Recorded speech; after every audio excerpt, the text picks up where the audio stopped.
अमरावती जिल्हा परिषद अध्यक्ष व पंचायत समिती सभापतींच्या आरक्षणाची अधिसूचना ग्रामविकास विभागाद्वारे शुक्रवारी जाहीर करण्यात आली। त्यानुसार जिल्हा परिषदेचे अध्यक्षपद यावेळी सर्वसाधारण महिला या प्रवर्गात राहणार आहे।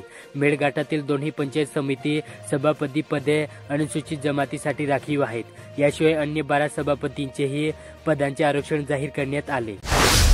चांदूर रेल्वे तालुक्यातील चांदूर रेल्वे, पळसखेड, सातेफळ, गुईखेड, आमला विश्वेश्वर या 5ही महसूल मंडळामध्ये अतिपावसाने शेंगेचे प्रमाण कमी तर सोयाबीन, कपाशी पिवळी पडण्याचे प्रमाण अधिकाधिक आहे। पावसाने तरी उसंत दिलेली नाही। गुरुवारी आणि पाठोपाठ शुक्रवारी देखील मुसळधार पाऊस तालुक्यात कोसळला। त्यामुळे चांदूर रेल्वे तालुक्यात ओला दुष्काळ जाहीर करावा अशी मागणी शेतकऱ्यांची आहे। राज्य सरकारने गतवर्षी ग्रामपंचायतीचे सरपंच आणि उपसरपंचांचे मानधन वाढवून दुप्पट केले। मात्र गावाचे कारभारी समजले जाणारे ग्रामपंचायत सदस्यांनी आजही केवळ 200 रुपयांचा बैठक भत्ता मिळतो। अनेक ठिकाणी तोही बरेच वर्षापासून मिळालेला नाही। त्यामुळे सदस्यांमध्ये नाराजीची भावना व्यक्त होत आहे। अंजनगाव सुरजी शहरातील बसस्थानक चौकात 11 सप्टेंबर रोजी रात्री 10 वाजताच्या सुमारास भीषण अपघात घडला। केळीने भरलेला ट्रक अचानक उलटल्याने परिसरात मोठी धावपळ उडाली। या अपघातात 1 जण गंभीर तर 2 जण किरकोळ जखमी झाले। सर्व जखमींना स्थानिक नागरिकांच्या मदतीने तत्काळ ग्रामीण रुग्णालयात दाखल करण्यात आले। कामगार गृहोपयोगी साहित्य संस्थांचे वाटप अद्यापही एकाच केंद्रावर होत असल्याने जिल्ह्यातून येणाऱ्या लाभार्थींमध्ये तीव्र नाराजी आहे। सलग 2 दिवसांच्या पावसाने लाभार्थींना वजनी पेटी डोक्यावर ठेवून चिखलातून मार्ग काढत बाहेर पडावे लागले। या महिनाअखेरपर्यंत 40,000 पेट्यांचे वाटप होणार असल्याचे समजते। परतवाडा तालुक्यात मेळघाट व्याघ्र प्रकल्प क्षेत्रांतर्गत 100हून अधिक वाघ आहेत। या वाघांना त्यांची ओळखही देण्यात आली, त्यांचे नामकरणही झाले। या व्यतिरिक्त काही वाघांचे नामकरण झालेले नाही, त्यांना ओळख मिळालेली नाही। ओळख नसलेले मेळघाटातीलच हे वाघही ब्रह्मतीवर आहेत। स्वतःचे अस्तित्व टिकवण्याकरिता ते नियत क्षेत्र निर्धारित करण्याचा प्रयत्न करीत आहेत।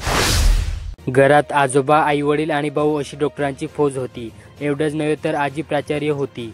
कुटुंबातील अनेकांना वाटायचे की मी सुद्धा डॉक्टर व्हावे, पण नीतीच्या मनात काही ओरज होते। विधी पदवीच्या अभ्यासक्रमात प्रवेश असताना शेवटच्या वर्षात UPSC परीक्षा दिली आणि पहिल्याच प्रयत्नात यशस्वी होऊन IAS झाली।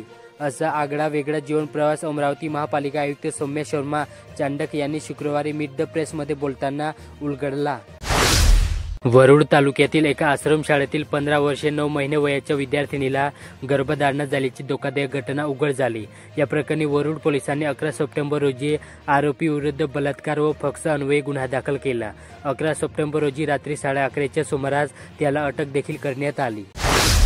चांदूर रेल्वे शहरातील यादव मंगल कार्यालय ते मेटे कॉलनी दरम्यान एका 65 वर्षीय महिलेकडील मंगलसूत्र हिसकावून पळ काढण्यात आला। 11 सप्टेंबर रोजी दुपारी 4च्या सुमारास ही घटना घडली। या प्रकरणी लीनाबाई यांच्या तक्रारीवरून चांदूर रेल्वे पोलिसात गुन्हा दाखल करण्यात आला। मेळघाटामध्ये गेल्या काही दिवसांपासून वाघाची दहशत आहे। गत 3 महिन्यात या नरभक्ष वाघाने सुमारे 6 लोकांची शिकार करून यमसदनी पाठवले। त्यामुळे या वाघाला जरबंद करून इतर ठिकाणी पाठवावे। जंगलात वन मजूर गस्तीसाठी जातात, त्यांना जंगलात आणि सुरक्षा किटसह पाठवण्यात यावे। वन्य प्राणी पिकांचे नुकसान करतात, त्यांना योग्य भरपाई दिली जावे, असा एकमुखी सूर मेळघाटवासियांनी उपस्थित केला। धारणी तालुक्यातील टिटंबा येथील माया प्रवीण पटरकर वय 45 या महिलेने गळफास घेऊन आत्महत्या केली। ती राहत्या घरी मृतावस्थेत आढळून आली। 11 सप्टेंबर रोजी तो प्रकार घडला। या प्रकरणी धारणी पोलिसात आकस्मिक मृत्यूची नोंद करण्यात आली। मोर्शी तालुक्यातील पाडा येथून दुचाकी लांबवण्यात आली। 10 सप्टेंबर रोजी सायंकाळी 5च्या सुमारास तो प्रकार उघड झाला। या प्रकरणी मोर्शी पोलिसांनी 11 सप्टेंबर रोजी अज्ञात आरोपी विरुद्ध गुन्हा दाखल केला। मोर्शी तालुक्यातील लाडकी येथून 96,000 रुपये किमतीच्या 48 बकऱ्या व 8,000 रुपये किमतीचे 2 बक्कळ चोरीला गेले। 11 सप्टेंबर रोजी पहाटे 5च्या सुमारास घटना उघड झाली।